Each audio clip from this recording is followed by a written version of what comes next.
कैसे हो दोस्तों। YouTube चैनल पे आप लोगों का स्वागत है। आज मैं ओंकार सिंह डाबला आप लोगों के सामने एक ऐसा टॉपिक लेकर के आया हूँ जिससे परीक्षाओं में प्रश्न पूछे जाते हैं।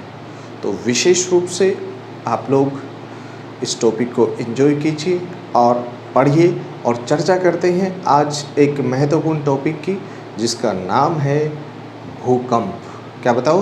भूकंप। देखो, टॉपिक आज अपन पढ़ने वाले हैं भूकंप, जिसको आप लोग अर्थक्वेक कह सकते हो। क्या कह सकते हो? अर्थक्वेक कह सकते हो।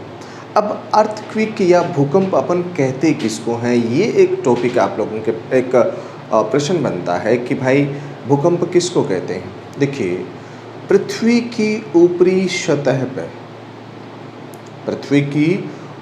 सतह पर आंतरिक बलों के कारण सामान्य से अधिक कंपन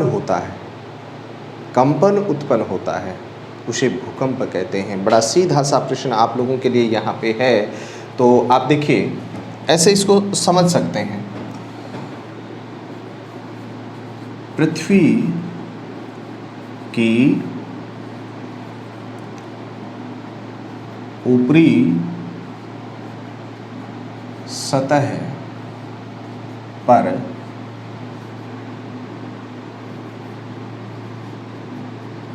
आंतरिक बलों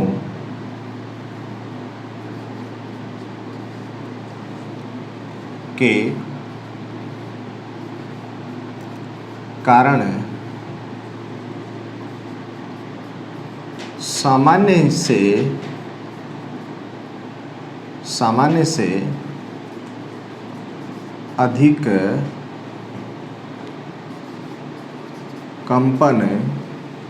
सामान्य से अधिक कंपन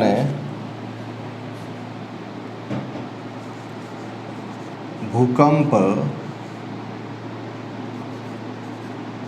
कहलाता है। भाई बड़ा सीधा सा और सिंपल सा प्रश्न आप लोगों के लिए है यहाँ पे कि भूकंप कहते किसको। देखिए, हमारी ये जो पृथ्वी है, आंतरिक बलों के कारण हमारी पृथ्वी की जो ऊपरी सतह है उसके ऊपर अगर कंपन होता है, मतलब कंपन आप सामान्य से अधिक होता है, तो उसको क्या कहेंगे? भूकंप कहेंगे। ठीक है। देखो, दूसरा प्रश्न आप लोगों के लिए यहाँ पे बनेगा कि ये जो हमारा भूकंप है, भाई भूकंप उत्पत्ति के जो कारण हैं वो कौन कौन से हो सकते हैं। सबसे पहले उन कारणों के विषय में हम लोग चर्चा करने वाले हैं। तो देखो, यहाँ पे कारणों के बारे में चर्चा करें। भूकंप उत्पत्ति के कारण। देखिए, भूकंप उत्पत्ति के कारण अगर हम लोग बात करें तो देखिए, प्राचीन काल में अरस्तु के द्वारा सर्वप्रथम थोड़ी सी स्टिक जानकारी दी गई भूकंप को लेकर के। उन्होंने कहा कि जब पृथ्वी से निकलने वाली जो गैसें हैं, जो वो गैसें जब निकलती हैं बाहर, तो उनकी वजह से भूकंप आता है। ये बात किसने कही है? अरस्तु ने कही है, जो कि आप लोगों को ध्यान में रख लेना चाहिए, ध्यान में रख लेना चाहिए। तो देखिए, भूकंप उत्पत्ति के कारण हो सकते हैं, एक तो विवर्तनिकी कारण हो सकते हैं। कौन से कारण हो सकते हैं? विवर्तनिकी कारण हो सकते हैं, और एक हो सकते हैं अविवर्तनिकी कारण। तो देखिए, इन सभी कारणों को हम लोग क्रम से देखेंगे। विवर्तनिकी कारण देखेंगे और अविवर्तनिकी कारण देखेंगे। तो सबसे पहले हम लोग यहाँ पे जो कारण देखने वाले हैं वो देखने वाले हैं विवर्तनिकी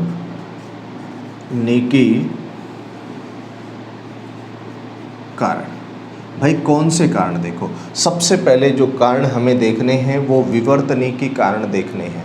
और विवर्तनिकी कारणों के बारे में हम लोग अगर बात करेंगे तो आप लोग देखिए यहाँ पे बड़ी सीधी सी बात हमारे सामने ये आती है कि हमारा जो भूगर्भ है, उस भूगर्भ में हमें बहुत सारी प्लेटें भी देखने को मिलती हैं, बहुत सारी ऐसी स्थिति वहाँ पे देखने को मिलती है जिसकी वजह से भूकंप क्या होता है, उत्पन्न होता है। तो इसमें देखो भूकंप उत्पत्ति के जो कारण हैं वो कौन कौन से हो सकते हैं विवर्तनिकी से संबंधित। तो देखो यहाँ पे सबसे पहले एक कारण देखेंगे, प्लेट विवर्तनिकी, प्लेट विवर्तनिकी कारण। कौन सा कारण?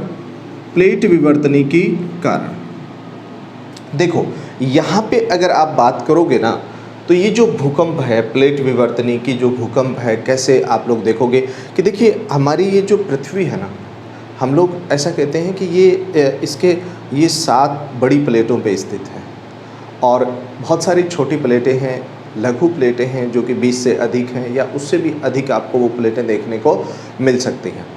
अब होता क्या है कि इन प्लेटों के 3 किनारे माने जाते हैं। एक तो होता है अभिसरण। कौन सा? अभिसरण।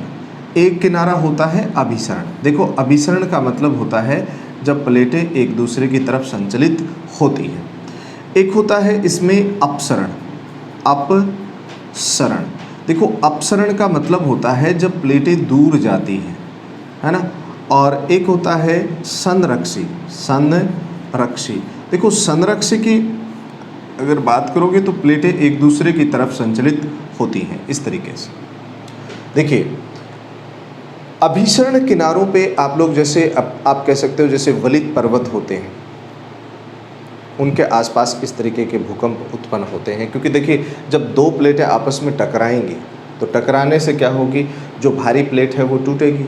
अब वो टूटेगी तो भी भूकंप आएगा। दूसरा कह सकते हैं कि अपसरण। देखो अपसरण का मतलब ये होता है, हालांकि ये इतना खतरनाक भूकंप नहीं आएगा, जब प्लेटें खुलेंगी तब ये इस प्रकार के भूकंप देखने को मिल सकते हैं। एक होता है संरक्षी। संरक्षी किनारा प्लेटों का, तो एक दूसरे के ऊपर संरक्षित, जैसे एंड्रियास का भूकंप। एंड्रियास का भूकंप इसी प्रकार का भूकंप माना जाता है। तो ये प्रश्न भी आपको ध्यान में रखना है, प्लेटों से संबंधित आपको इस तरीके के प्रश्न पूछे जा सकते हैं। उसके बाद में प्रत्यास्थ पुनः संचलन, आपका सिद्धांत जो है वो क्या है, प्रत्यास्थ पुनः संचलन का सिद्धांत। और इस सिद्धांत के विषय में अगर हम बात करें, देखो प्रत्यास्थ पुनः संचलन का सिद्धांत। देखो प्रत्यास्थ पुनः संचलन का जो सिद्धांत है, अगर इस सिद्धांत की बात करें तो देखो पहली बात तो ये आपके सामने आएगी कि ये जो प्रत्यास्थ पुनः संचलन सिद्धांत दिया किसने है, तो आप कह सकते हो एफ रीड नामक एक मनोवैज्ञानिक है जिनका नाम क्या है, professor HF. Read. Professor HF. Read. ये जो प्रोफेसर एच.एफ. रीड है, इन्होंने जो है ये सिद्धांत प्रस्तुत किया है। किसने? Professor HF. रीड। और ये कहाँ के हैं? ये अमेरिका के हैं। कहाँ के हैं बताओ? अमेरिका। और इन्होंने ये सिद्धांत 1906 में दिया है। कब दिया है? 1906 में दिया है। अब देखो प्रत्यास्थ पुनः संचलन का जो सिद्धांत है, इसका बड़ा सीधा सा मतलब होता है कि एक ऐसी सीमा तक किसी चट्टान का, यूँ समझ लो खिंचाव होना, मतलब किसी भी चट्टान या हमारी पृथ्वी के अंदर किसी चीज़ का क्या होना, खिंचाव होना। और वो खिंचाव जब होता है तो वो टूट जाती है, जिसकी वजह से हम लोग कहते हैं कि वो पुनः उस स्थिति में आ जाती है। तो जिसके कारण भी क्या होता है, भूकंप आता है। तो ये भी हम लोग कह सकते हैं। तो प्रत्यास्थ पुनः संचलन का जो सिद्धांत है वो किसका है? Professor HF. रीड का है, जो कि अमेरिका के थे। 1906 में इन्होंने ये सिद्धांत दिया था। अगला भूकंप आप लोगों के सामने आता है, वो आता है ज्वालामुखी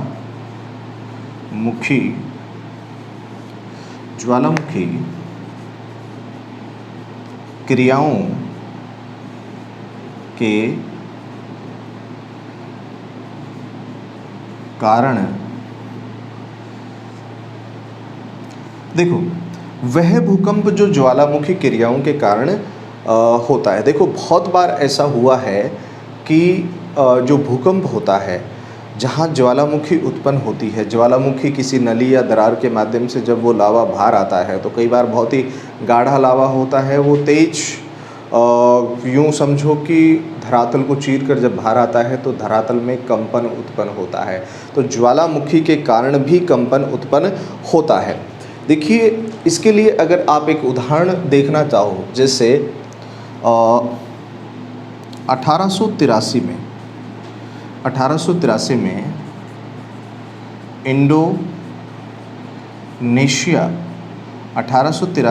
इंडोनेशिया का क्राकाटोआ, कौन सा? ये क्राकाटोआ जो ज्वालामुखी था, इसके कारण भूकंप उत्पन्न हुआ था। क्या हुआ था? भूकंप। इंडोनेशिया का क्राकाटोआ जो ज्वालामुखी आया था और उसकी वजह से भूकंप उत्पन्न हुआ था 1883 में, जो कि आपको ध्यान में रख लेना है। तो ये जो भूकंप आया था वो किसकी वजह से आया था? तो आपको कहना है वो ज्वालामुखी के कारण भूकंप आया था। तो ये भी आप लोग ध्यान में रख सकते हो। इस तरीके का प्रश्न भी आप लोगों से पूछा जा सकता है, जो कि आपको ध्यान में रखना है। प्लेट विवर्तनिकी मतलब प्लेटों के टकराने से भी भूकंप उत्पन्न होता है। प्रत्यास्थ पुनः संचलन का जो सिद्धांत है वो प्रोफेसर H.F. रीड ने दिया है, जो कि अमेरिका के हैं 1906 में। और ज्वालामुखी क्रियाओं के कारण भी भूकंप आते हैं, जैसे इंडोनेशिया का क्राकाटोआ जब ज्वालामुखी उद्गार हुआ था तो उस समय उस क्षेत्र में एक भूकंप की उत्पत्ति हुई थी, जो कि आप लोगों को ध्यान में रख लेनी चाहिए। इसके अलावा देखिए मैं चर्चा करूं आप लोगों से, तो ये है